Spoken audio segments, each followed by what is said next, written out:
Magsisi kayo at manalig sa mabuting balita. Magandang araw mga kaibigan. Magkapet pandasal muna po tayo. Ito po si Father Nono.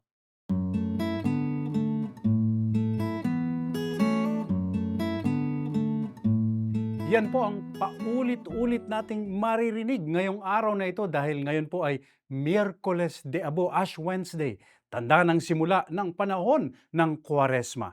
At habang nagpapalagay tayo ng abo sa ating noo, yan ang sasambitin ng pari. Magsisi kayo at manalig sa mabuting balita. Repent and believe in the gospel. O kaya, mula sa alabok, ikay babalik sa alabok. From dust, you shall return to dust.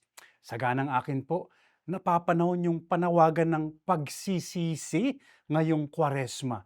Repent and believe in the gospel. Pagsisisi na nagsisimula sa pag-amin ng ating mga kasalanan.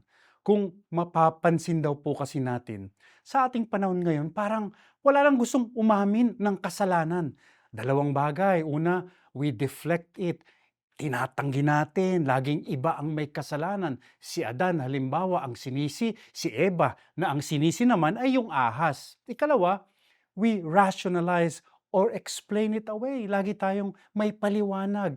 Ay, nagawa niya lang naman yan dahil yung ama niya kasi lasinggero, yung nanay niya malupit sa kanya, etc. At idadagdag ko, we minimize, trivialize, or normalize it.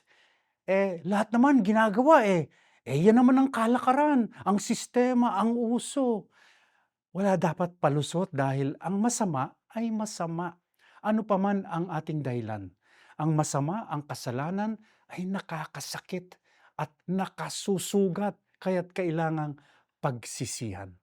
Ang taong marangal daw, aaminin ang pagkakamali, ang pagkukulang upang ito'y maitama at maiwasto. Manalangin po tayo. Panginoon, patawarin mo kami.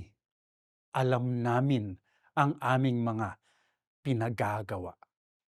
Amen.